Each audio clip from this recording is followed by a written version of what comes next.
as a tutoring team, we believe that we need to work with our kids to prepare them to be better day by day. I know that now the modern tutoring is to prepare the student to be better, because they already are in a good school. And performance, I know that all of us are looking for.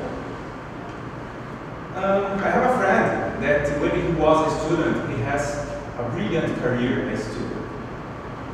And sometimes I ask him, how was it? He says, oh, I'm not better than nobody, but I know how to study. I feel that I'm not better.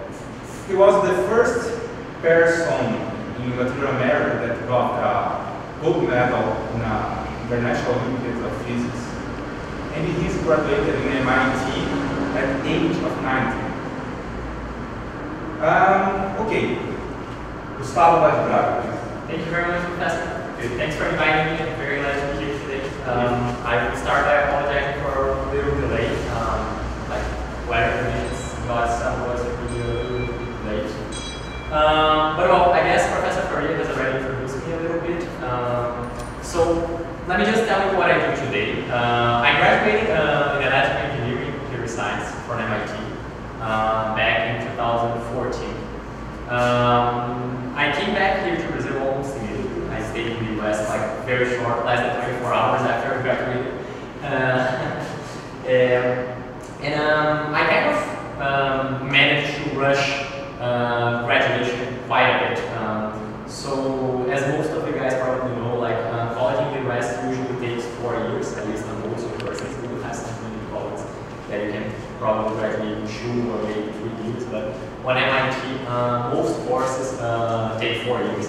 And in particular, I finished the ECS course, which is kind of the most famous one there. I guess around 30 to 40% of MIT college students graduate in this course. And I did it in half the usual time, mostly due to some family and personal conditions that forced me to go slightly faster. But what I would like to share with you today are some study methods that I use that I guess would be of interest, of general interest to all of you. So just so that I know here, how many of you guys here are like below 10th grade? Anyone? Below 10th grade? Okay, which grade? 8. Okay, great. I'm asking that not because it is a bad thing, it is actually a great thing. I guess this is all conversation I'm going to have with you guys today. Although of general interest to everyone, will be particularly interesting to those younger of you. I think those techniques are techniques that work very well for pretty much everyone, but they do take time. So especially for those of you who are young, that's a great opportunity for you like to try new methods. And perhaps, who knows, if I can help you better succeed in your studies, that would be very good as well.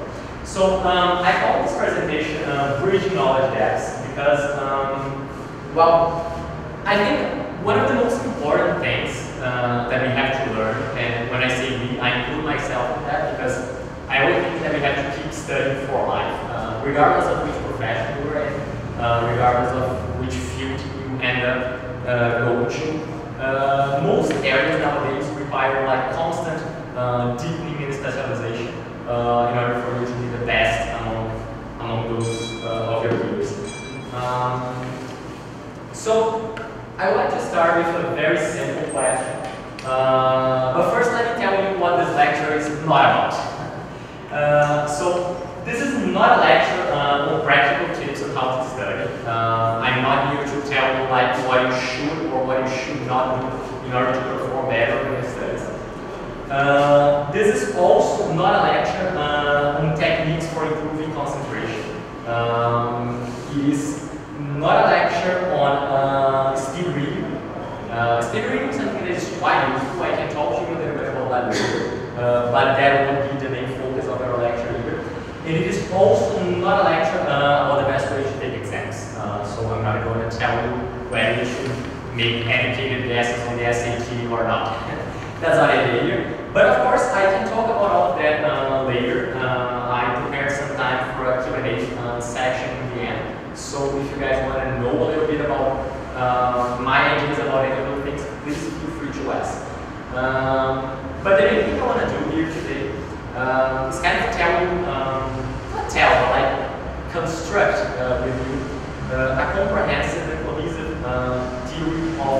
what learning is, what you guys should do in order to learn better, and actually how to learn the best way you possibly can.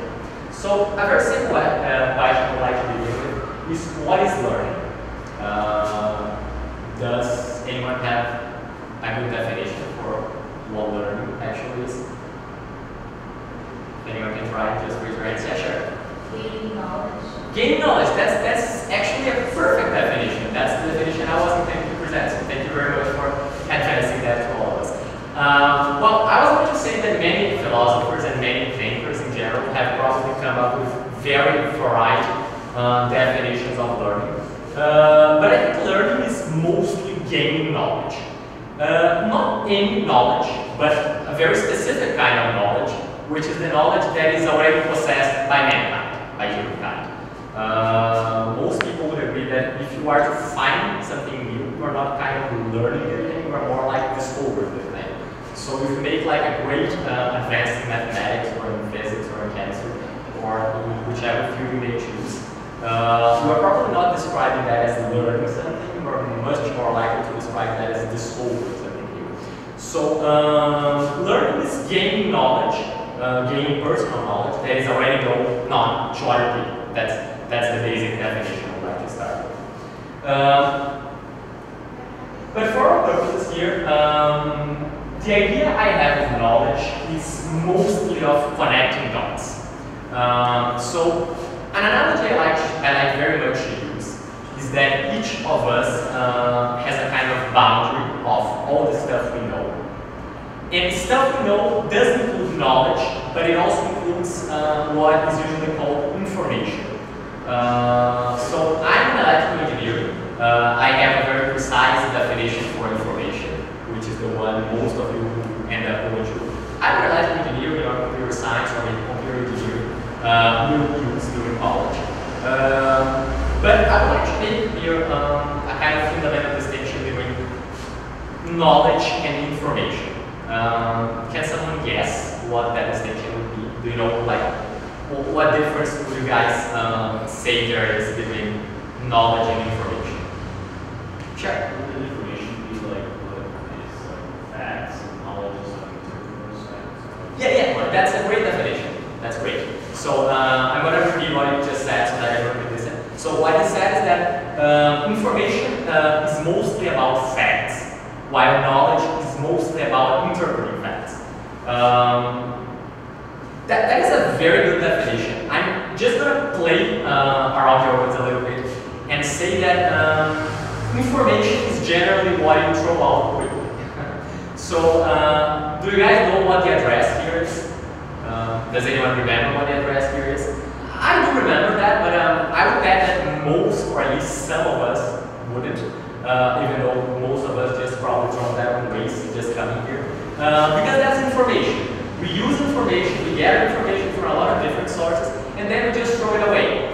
Information is generally not something to be kept very closely at hand, unless you're a computer, in which case information is very important because I'm displaying information on the screen, and I expect the computer to keep displaying this information until I tell it not so. And then if I wanted to display it again, I'll just press a key on my keyboard and it should display it once again. But for us humans, not computers, information is generally stuff that we throw away very quickly.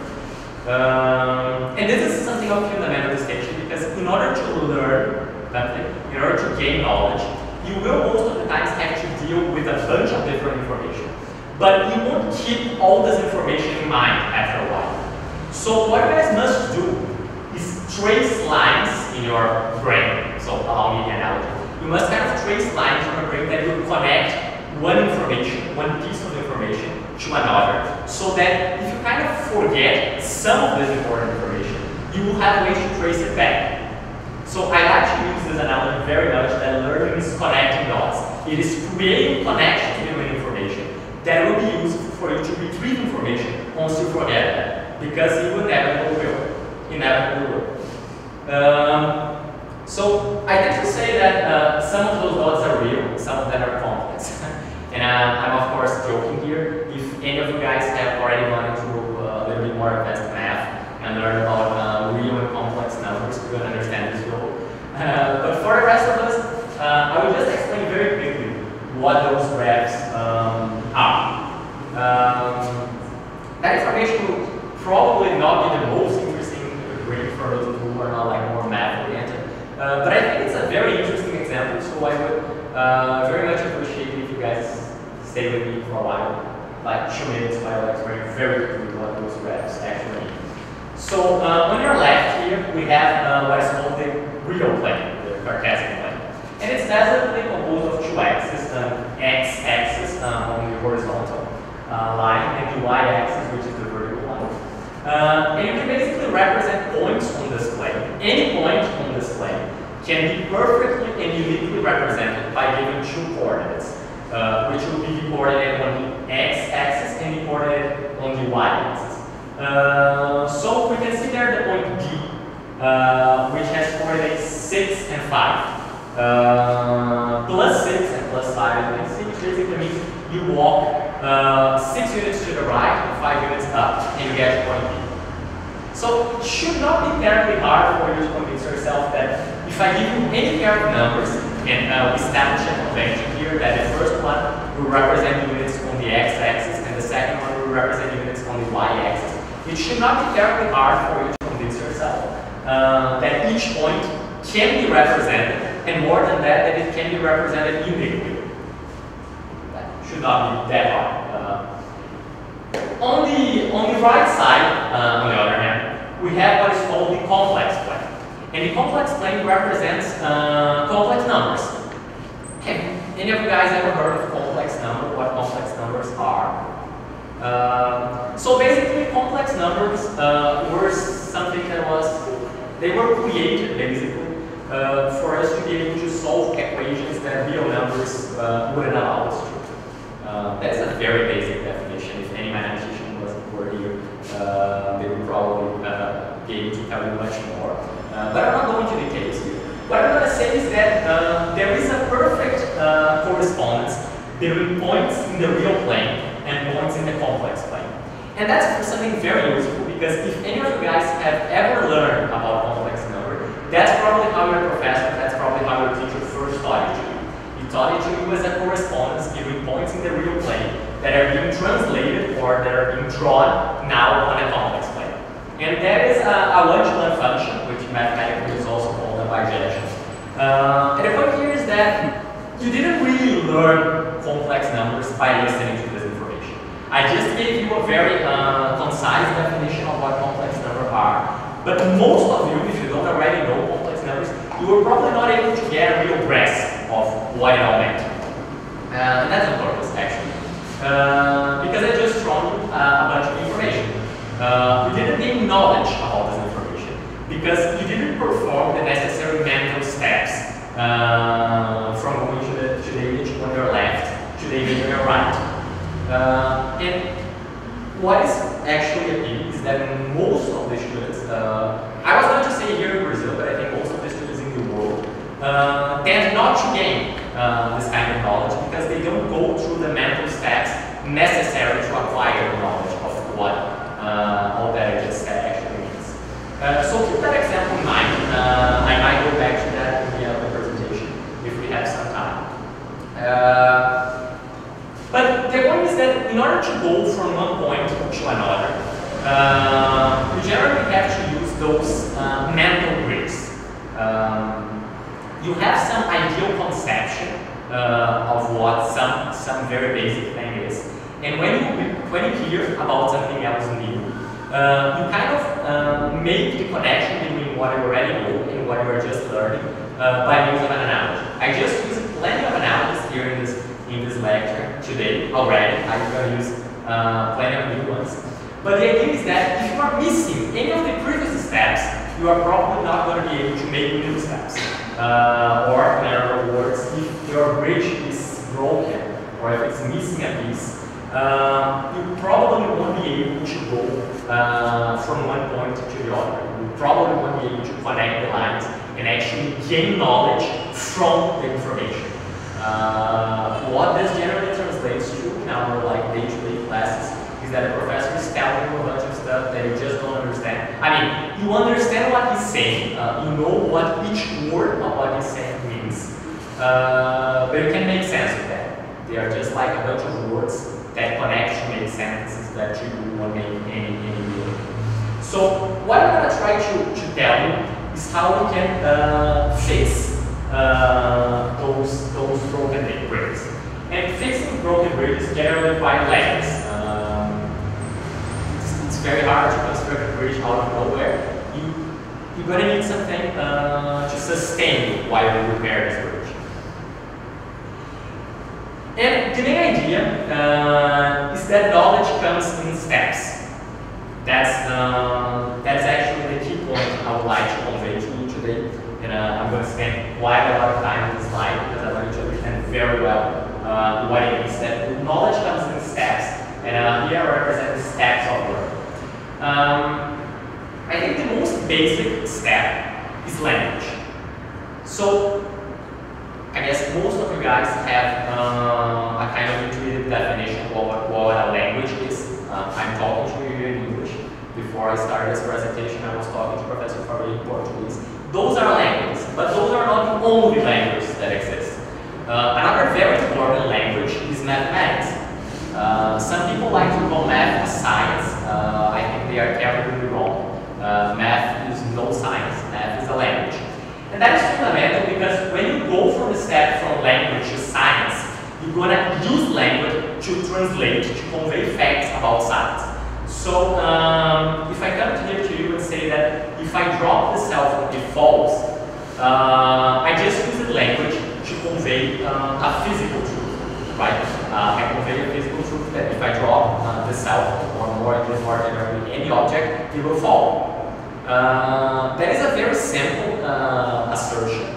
And in fact, we would probably draw very much more precise assertions by using, for example, Newton's gravitational law. And if you guys here already know Newton's gravitational law, that should be, at least not unheard of for most of you who are already 8th grade or at least 9th grade, I guess.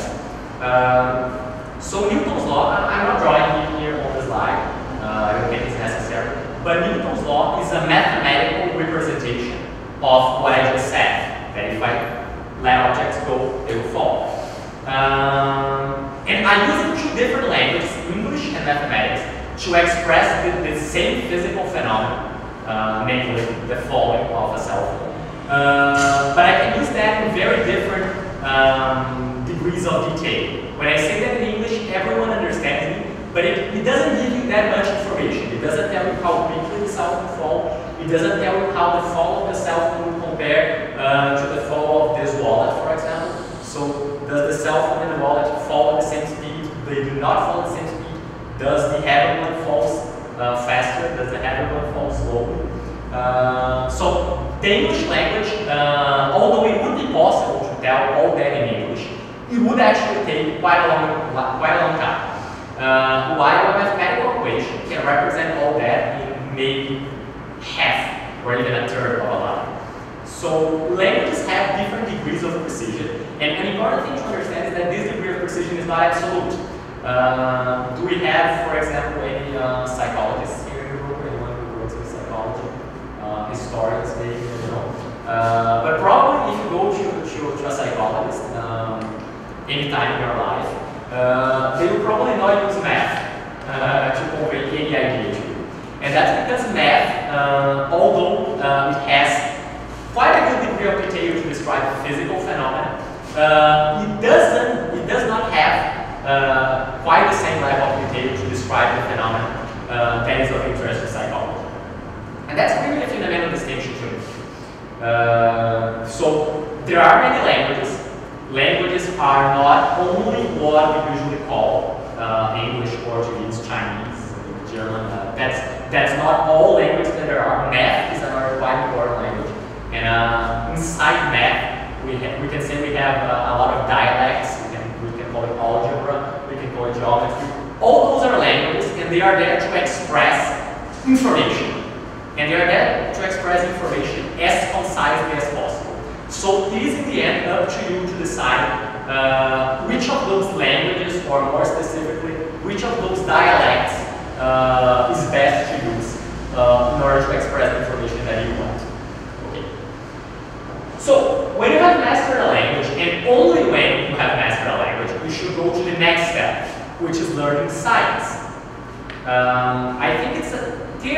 terrible mistake to try to learn physics before you have known math very, very, very well. In fact, I'm going to tell you that I have, in my whole life, I have never met a single exceptional physicist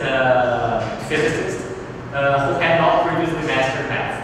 And I've met a lot of physicists. As maybe you guys know, I was the first Brazilian student to get a gold medal in international physics arena. So I've come to know like many peer students who went on to pursue careers in physics, pure, applied, theoretical, experimental physics, all the sorts. And all of them who succeeded, they had first learned math very well. So if any of you guys come to have a problem with physics, stop studying physics and go back to study math. That is the very basic piece of advice. It is actually something that holds true in many new different levels. Once you have learned languages, you go on to study sciences. And I want you to interpret here science in a very general meaning. I'm not only talking about natural sciences, so I'm not restricting myself to physics, chemistry, and biology. I'm also talking about sociology, history, geography. All those are sciences. And while you learn the basic language with which those sciences express themselves, you are not going to be able to learn the science very well. So, as I said, the language differs. Each different kind of sciences employs a different kind of language to express itself. But whatever language it is, while you have not mastered it yet, you will not be able to make very big and very successful advances into that new field of study, which is science. Beyond science, there is also a certain degree of logical dependency, I would say. So I'm going to give you all a very basic example that I believe most of us will be familiar with, which is the example of errors. So when you guys start studying chemistry, you learn all about all those chemical equations and chemical reactions, and how you transform substances into new ones, and how that's called a chemical transformation as opposed to a physical transformation, which is like water boiling or ice melting. But in order to learn all that, there is usually a great degree of physics involved. So in the same way that I'm saying to you here that math is kind of a prerequisite to understanding physics, so is physics also a kind of prerequisite to understanding chemistry. And in a certain sense, so is chemistry kind of a prerequisite to understanding biology. That is why if you go into med school, for example, as you guys know, med school here in Brazil is actually college. It's not like a postgraduate field of study. So before I went to MIT, I did take one semester of med school classes here at the University of São Paulo. And it actually surprised me that in the first year, it surprised me at the time. Now I'm perfectly able to understand the reason for that. But in the first year, we basically saw nothing about the human body, and nothing about pretty much any living organism at all. We concentrated on studying the biochemical components of which those bodies are made. And that's of fundamental importance because it does serve as a prerequisite for you to understand a much more complex living organism. The same holds true here. You first learn the language, then you learn the basic science, of which more advanced science will depend. And let me very strongly advise you to go into this order that I just said. First math, then physics, then chemistry, then biology. If you are having any problems in any of those steps, that's probably because you didn't learn the previous step, and then you have to go back here and repair your broken bridge. Good. So after you are done with the science that you need to know, then you go into the technology. And again, I want you to understand technology here in a very general meaning.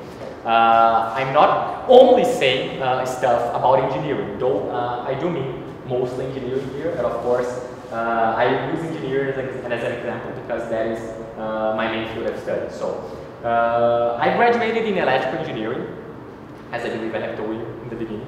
And while we do very precisely and very deeply understand the physical circuit components that go into building this computer, for example, you will never be able to understand how this computer works.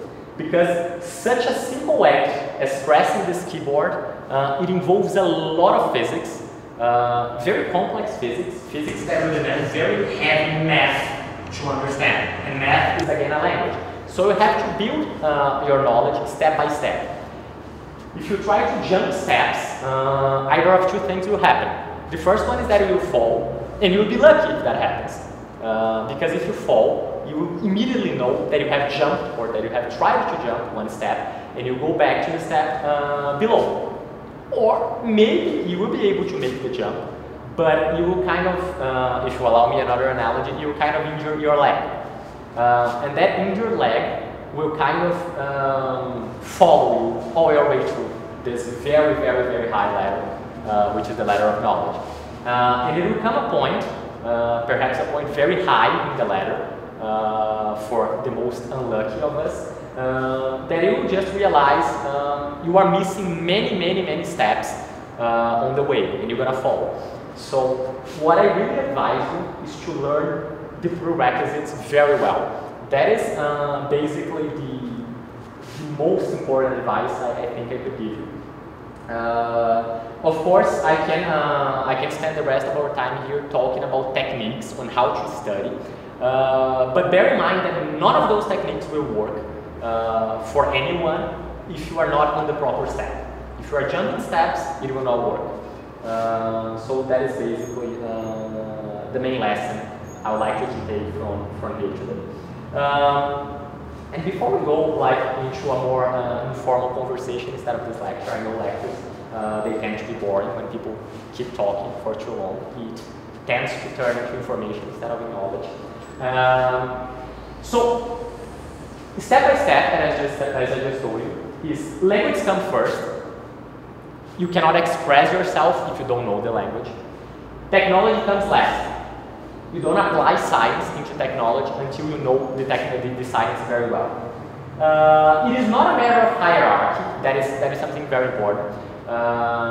Some people tend to understand when I show this ladder, those steps on the previous slide, that what I'm telling here is that there is a hierarchy between technology, science, and language. That is absolutely not what I'm telling you.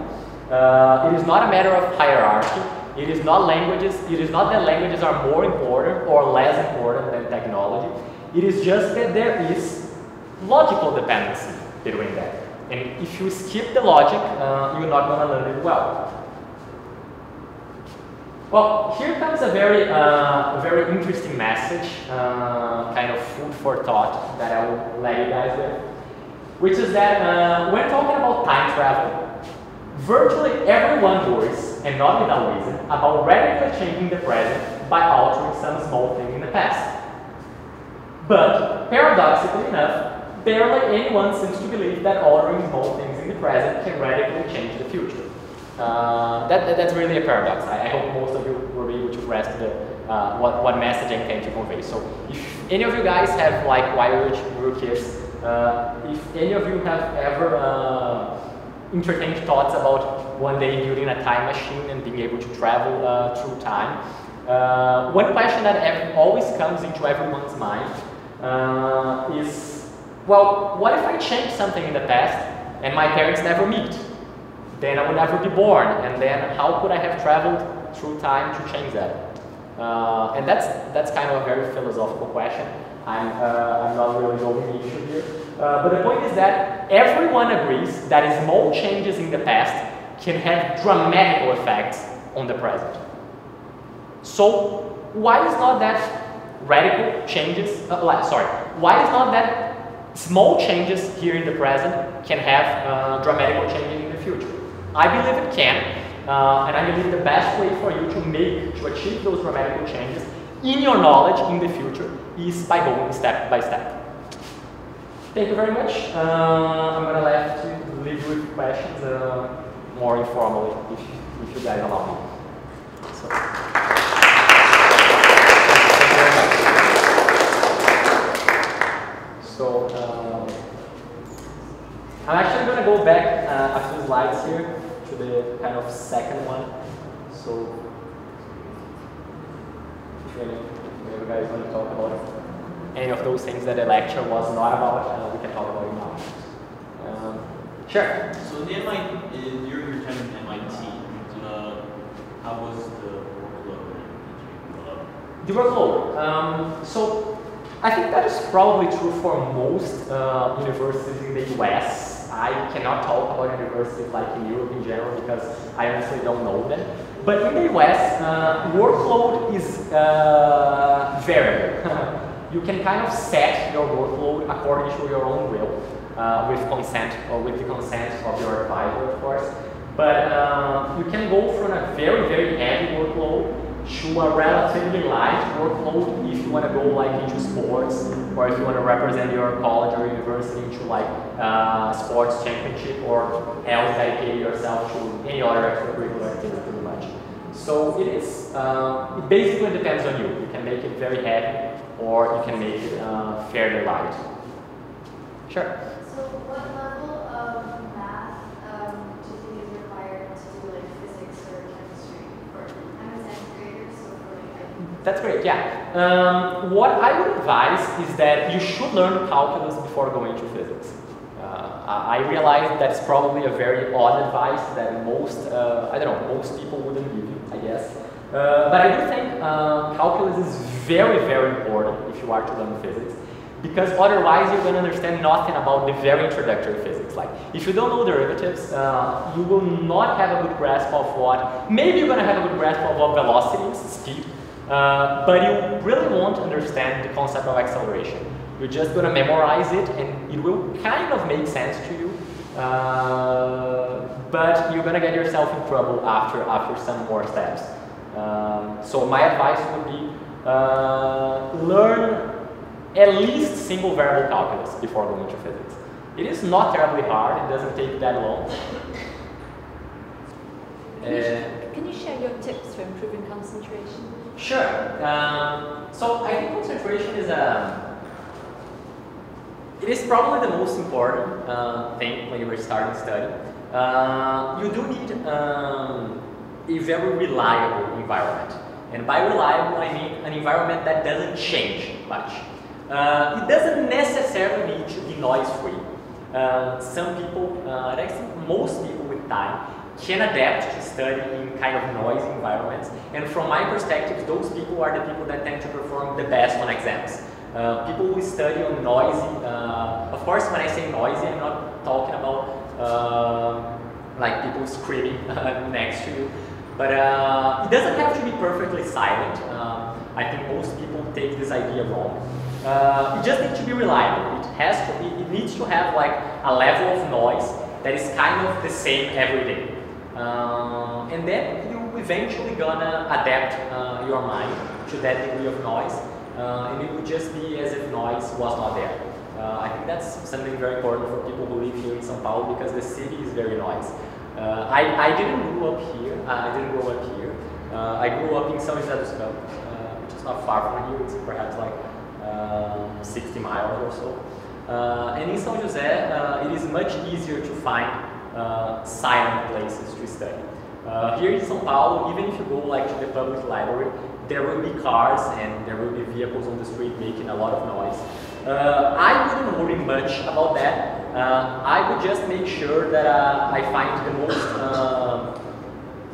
stable environment I can, and I would set to study there. I think that's something pretty useful. And as I was saying, those people who get used to studying with noise, they do tend to perform best on exams, because unfortunately exam rooms always have noise. Can you talk a little bit about your techniques when taking exams, like when you get the paper, like what's the first thing you do? Sure. So that is probably the thing I'm going to say that is the least universal. So those techniques work for me. I am not sure if they will work for everyone, but they are certainly, I guess, worth a try. So when I get an exam, regardless of whether it's multiple choice or not, I don't go about reading the entire exam.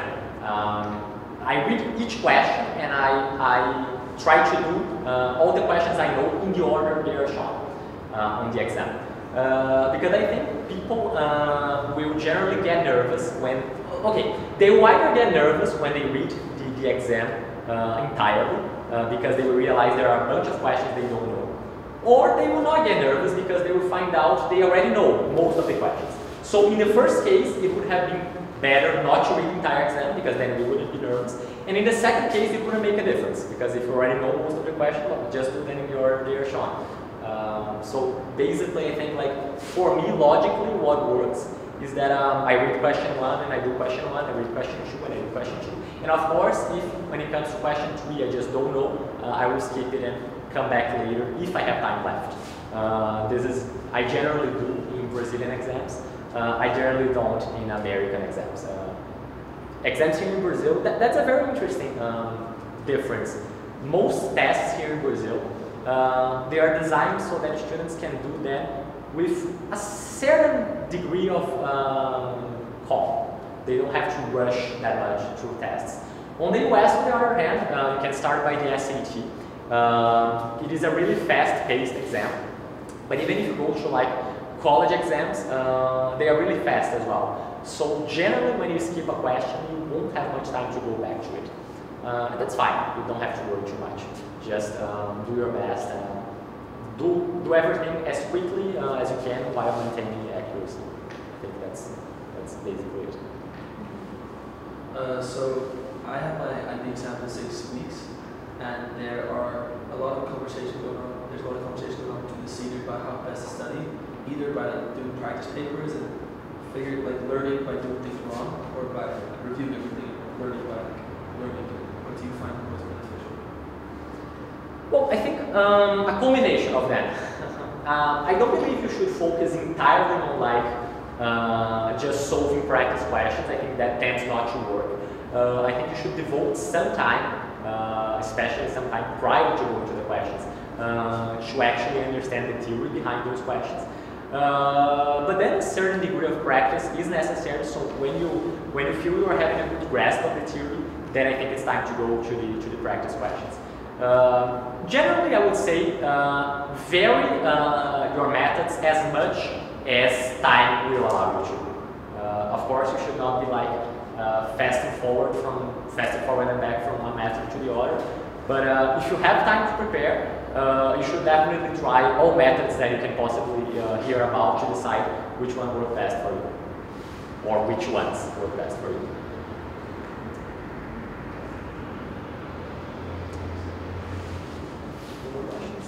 I'd like to ask you, how old were you when you learned to read? Well, I learned to read at a very old age, actually. My parents were already quite worried about it. So if I remember well, it was on my 4th grade. That is terribly late. Most people today learn to read like by their 1st grade or 2nd grade if they are like slow-paced. So it took me until the 4th grade to actually learn. And when I say read, I do mean read. Like I would not be able to read any word besides maybe my own name if I saw that written on paper. And I wouldn't be able to write that as well. So it did take me some time to learn. But one very important lesson that came with it is that once you learn how to read, you can pretty much learn everything else by yourself. Because pretty much everything else will be written somewhere. You can just go read it. And if you go step by step, you'll be able to understand all that information very, very easily. Especially with languages such as mathematics, this is particularly true. Like each of the steps from one thing you know to the next point, you have to draw the line that you don't already know, is either obvious or false. With math and with languages in general, each step is necessarily a logical step, or else it is not a valid step at all. So that is just one more reason for why I say that if you go step by step, you understand everything very well, and your study trajectory will be much easier, and I would dare to say much more enjoyable. Well, why did it take you so long to learn to read?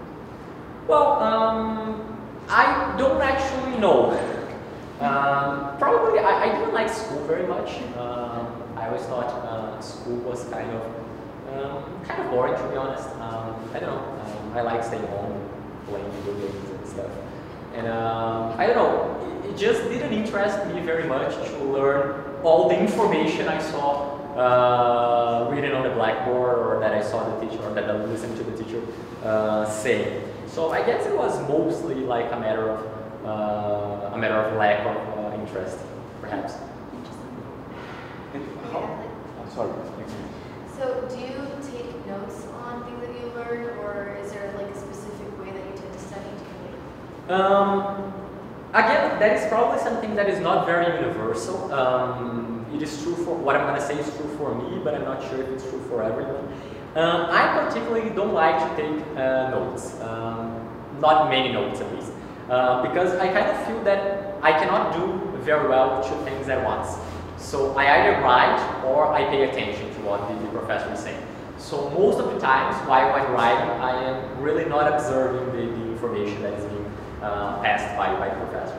And one thing that I think is very, very predictive, which is the norm, at least in American colleges, I cannot say about other countries, but professors will generally make lesson slides available to you immediately after classes, or most of the times maybe before classes.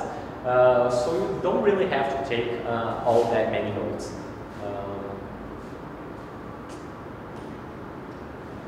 Did you take the SAT or the ACT? I took both. Yeah, when I was applying, I took both. If any of you guys is applying to American colleges, I would generally advise you to take both as well. Your scores will probably be roughly equivalent. I think that would be true for like 80% of the people. The scores they will get on the SAT and on the ACT will be pretty much in the same score range that represents the same percentile.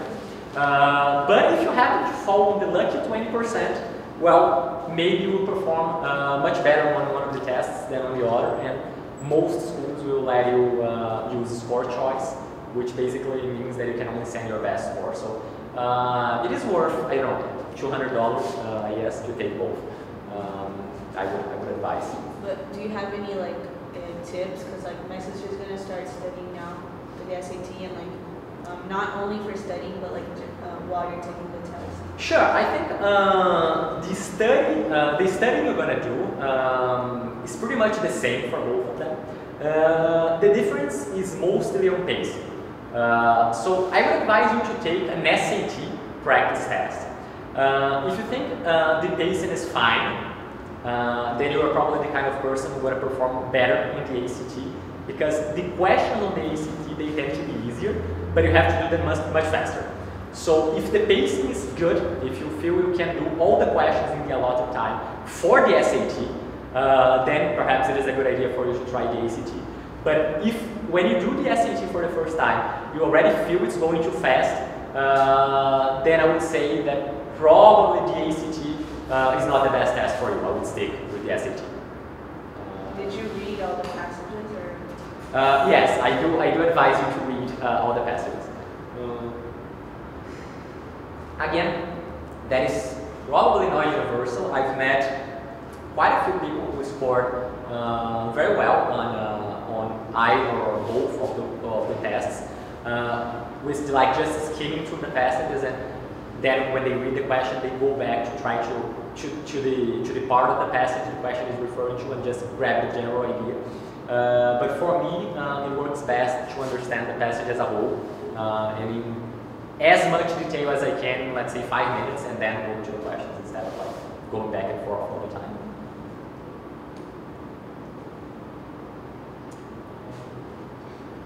I'd like to ask you,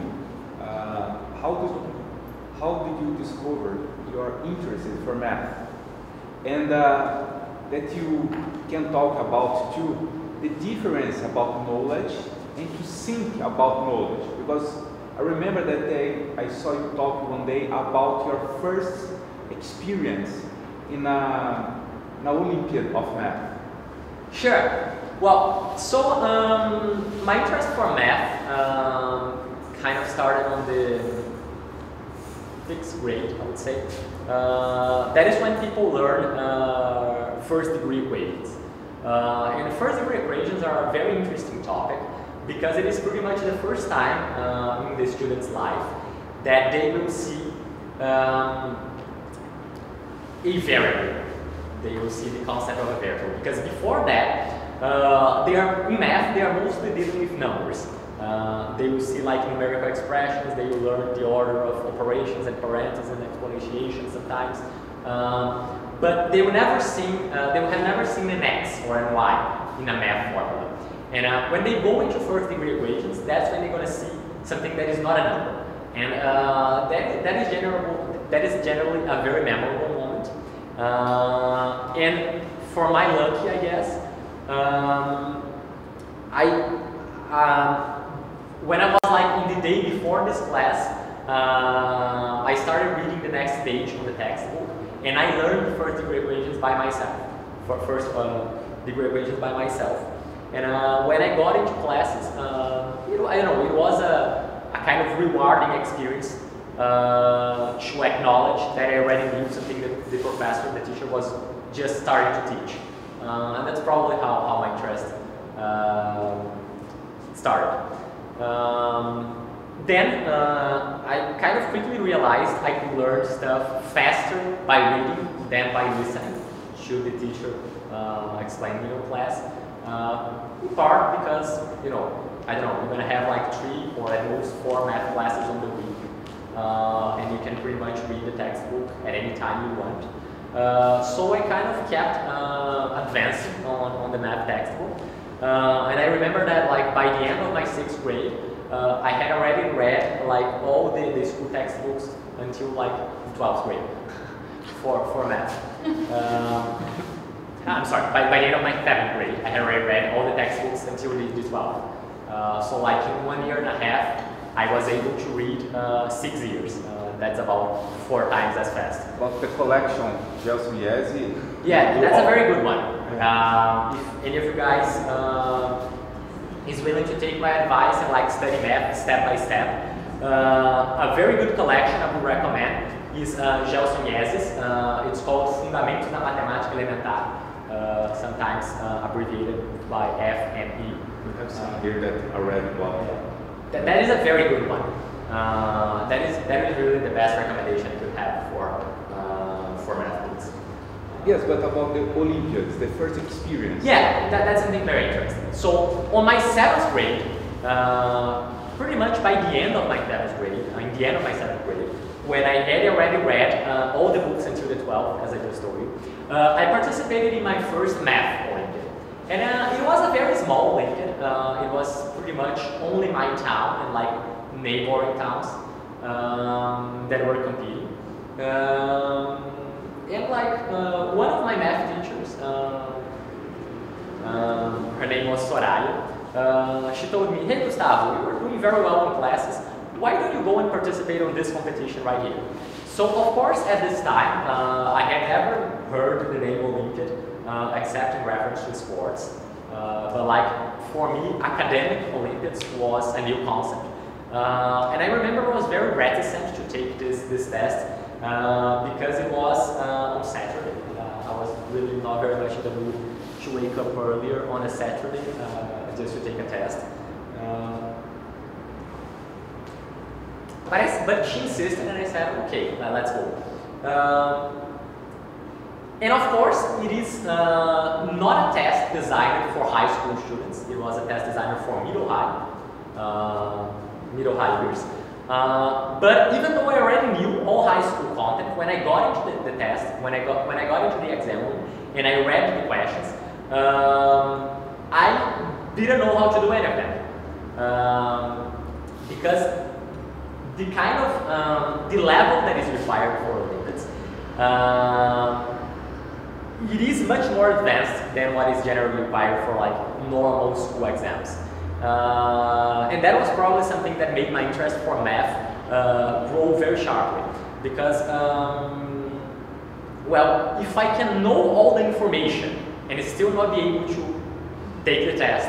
There is something I'm missing. There are like some dots I'm not connecting properly.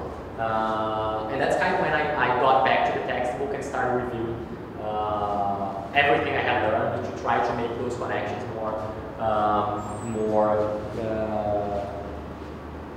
let's say, to try to bridge the gaps in those connections. Of course, I was able to handle some, maybe most of the questions on the exam. It required a lot of thought. It was a much more intense Saturday morning than I originally expected because the questions were really tough. I had to come up with ways of solving them that I had never seen before, and it demanded quite a lot of creativity. And I was very happy that I ended up getting the first place in the Olympics. So I wasn't. I was kind of well prepared for it. But, yes, I asked this because sometimes here with some students, we have a situation that they know the chapter, but we try to tell them, now you need to train how to think about the chapter. Yeah. Because when you learn how to think about the chapter, the students that already learned to think about the chapter, they give a step. Yeah, sometimes a big step. For example, we have Sarah that before she was not good marks, and when she starts to think about the step, her mark goes, then it's because of this I try to, because I know your past, and because of this I try to induce you. Yeah, sure. So I was just going to complement what you just said and say that just as there is a logical order between language, science, and technology, there is also a logical order between understanding, reproducing, and creating. So that is especially true for math problems. So when your professor explains you how to solve a problem, most of the times, if you read the appropriate chapters of the textbook, you will probably be able to understand it. Another very different thing is to be able to reproduce what your teacher just told you. So if you go ahead and erase everything you wrote on the blackboard and ask you to come to the blackboard and do it yourself, even if it is the same problem, many students will already start having difficulties at this point. And another point, another step that is even harder is when the teacher shows you a similar problem that it will apply roughly similar techniques, but then you have to create the solution by yourself. That is something very, very different and much harder than reproducing, which is by itself much harder than just understanding. So just as it is important for you to practice first languages, then science, then technology, it is also important that you have a very good understanding of the solution that is presented. Then that you spend as much time as necessary reproducing the solution by yourself without looking, preferably. And then you go ahead and try to create solutions, try to solve problems for yourself, similar problems, applying similar techniques, but with not identical numerical values and stuff. Those three are the very important steps, and they also have to be done in that order for you to have the best final understanding of the subject. So currently in my grade, there are some people, I'd say including myself, that believe that one of the best ways to study for these standardized tests, such as the SAT and the ACT, is to actually do them. So actually do the ACT and the SAT, or the official ACT and SAT. Yeah. For example, for some time, I tried to do one SAT or old versions of the official SAT every Saturday. I would time myself review it, and then I would direct it according to some teachers at school. And for some time, I wondered if that was worth it in relation to other techniques. For example, so do you think that what do you think should be prioritized in terms of studying for the standardized tests? Actually doing them and familiarizing yourself with the content, or enforcing your content individually by studying other textbooks or something else that have no direct relation with the problems that may appear in the standardized tests? Do you think it's worth it to do practice ACT or SAT or the official one every Saturday, for instance, or do you think there's another way to be just as prepared for these tests? That is a very good question. I if you allow me, I'm going to have a little digression before I go into answer your question, because I think it will make the answer much more like vivid and much more easier to understand. Probably most of you have already heard something in the lines of, well, the SAT only measures your ability to take the SAT. And I like how people say that, like feeling smart, because that is pretty much what we call a tautology in mathematics. That is a statement that is obviously true. And one thing that is very interesting is that it is true not only for the SAT, but it's true for essentially every single test you're going to take in your entire academic career. From middle school to your PhD, if any of you intend to pursue a PhD, each and every test you take will measure nothing more than your ability to take this particular test. That is a statement that is true in and on itself.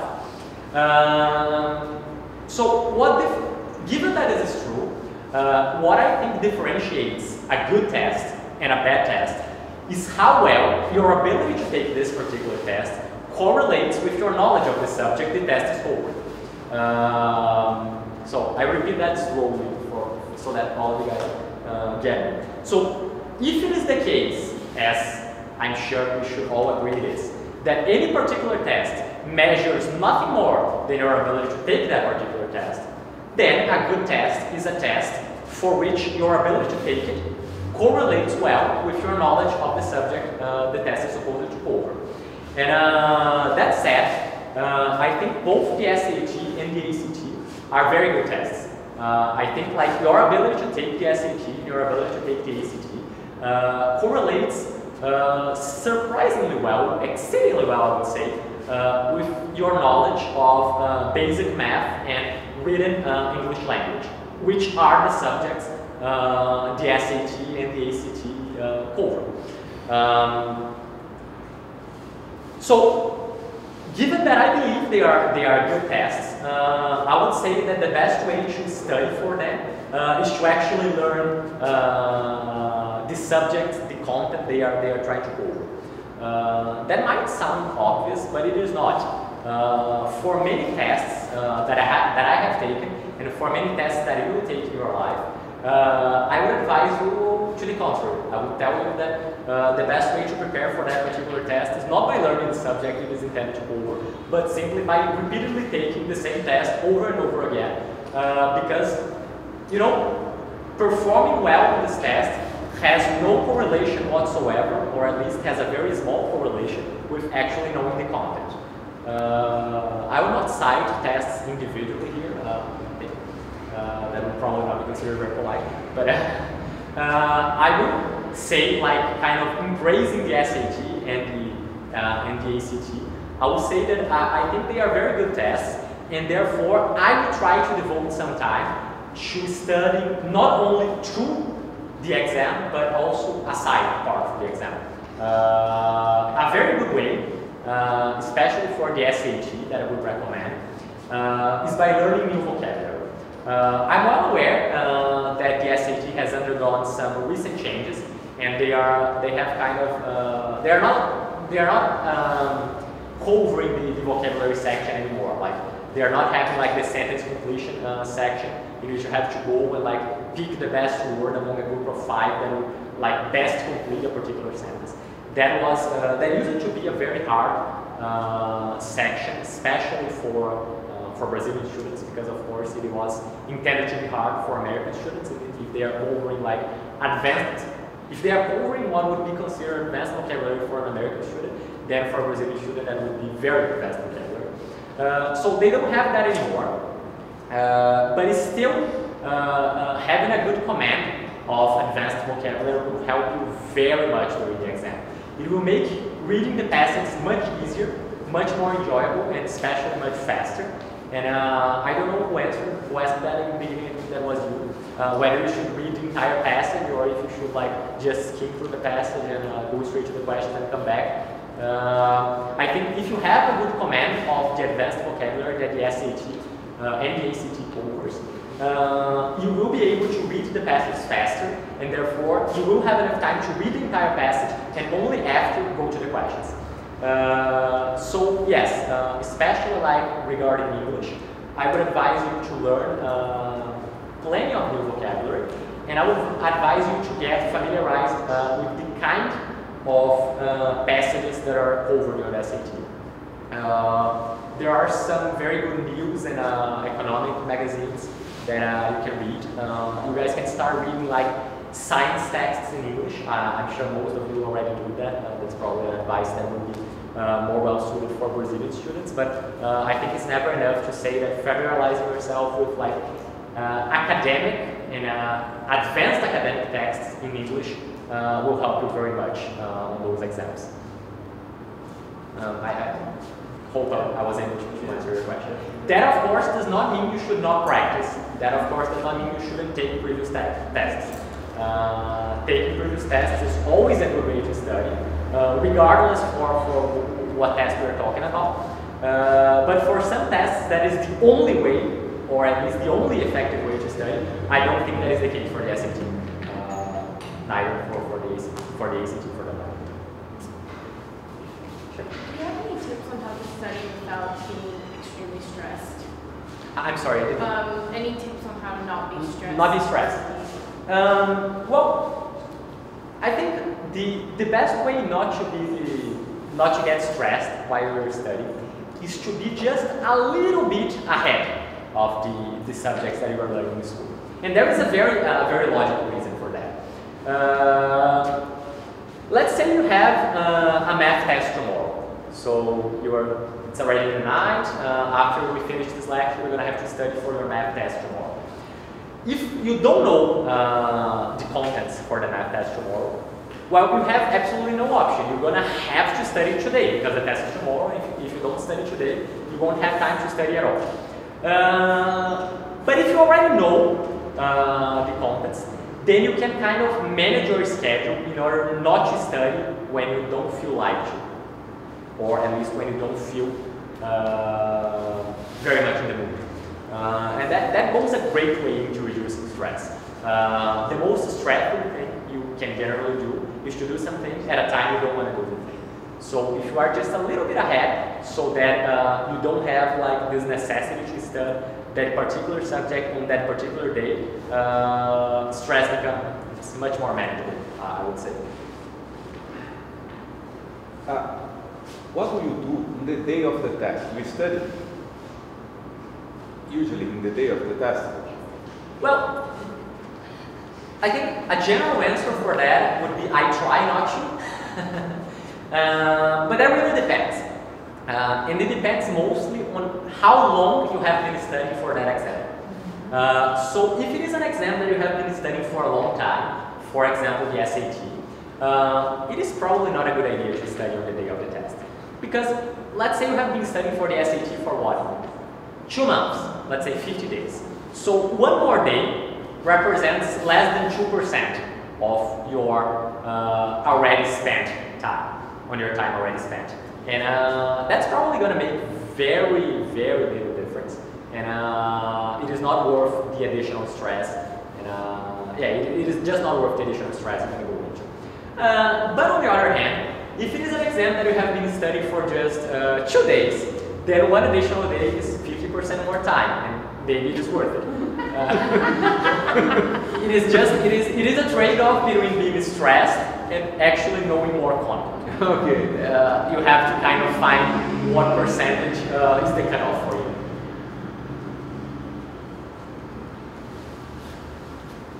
Okay. Oh, great. Thank you. Thank you very much.